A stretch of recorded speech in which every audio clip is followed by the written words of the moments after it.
YouTube continues to demonetize many videos. If you like this channel, please click on my Patreon page, link in the description.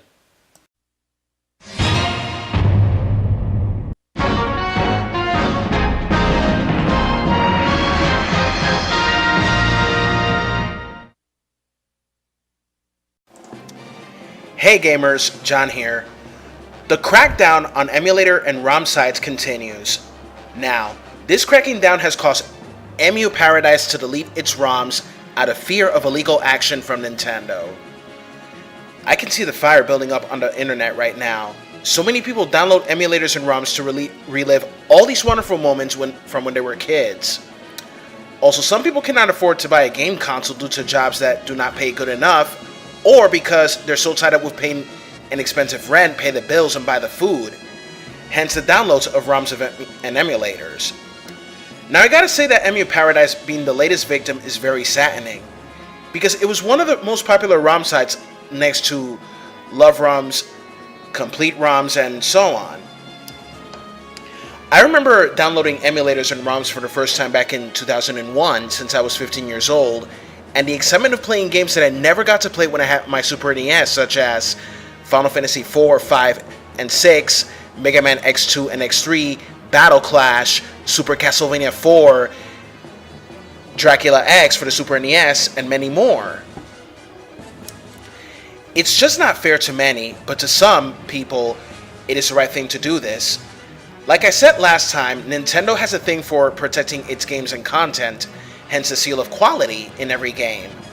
When you upload an NES playthrough or any other type of Nintendo game, you are most likely to get a content ID on YouTube. Last month, Nintendo filed lawsuits against two emulator sites, LOVERetro and LOVERoms, citing their substantial ill-gotten gains and pursuing $150,000 for each Nintendo game hosted on the sites, as well up as $2 million for trademark infringement, not to mention the domain names and sources of their Nintendo ROMs. Today, EmuParadise, a long-standing emulation hub around since 2000, announced that it will no longer host ROMs on its site because it is not worth risking the potentially disastrous consequences. Many of you are aware that the situation with regards to emulation sites has been changing recently, site founder Mass J said in a statement. What you probably don't know is that we at EmuParadise have been dealing with similar issues for all 18 years of our existence, from receiving threatening letters in the early days to our hosts suddenly shutting down our service due to complaints. We've seen it all. We've always complied with takedown requests, but as you can see, that is no guarantee of anything. EmuParadise doesn't explicitly mention Nintendo's lawsuits, and Nintendo is far from the only company to ever come after emulators.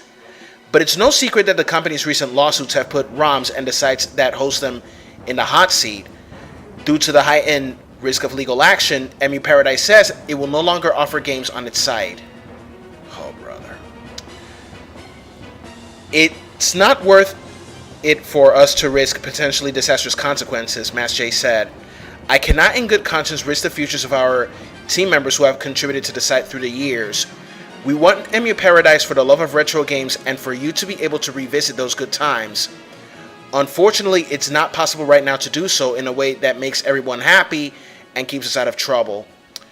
We will continue to be passionate retro gamers and will keep doing cool stuff around retro games. But you won't be able to get your games from here for now. Where we go with this is up to us and up to you.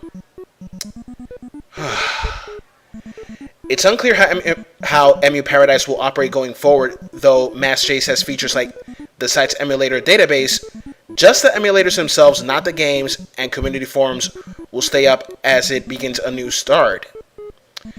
It's also unclear whether the site will ever host ROMs again, though no one will bet on it. I gotta say, it's sad how EmuParadise is going down. Legal action being taken against ROM sites is kind of scary for those who downloaded all these classic treasures of the old days. I can only hope that this case is settled and we can play our games that we like. Please don't forget to comment, rate, share, and subscribe. This is John, host of Video Games in the World. Have a good one.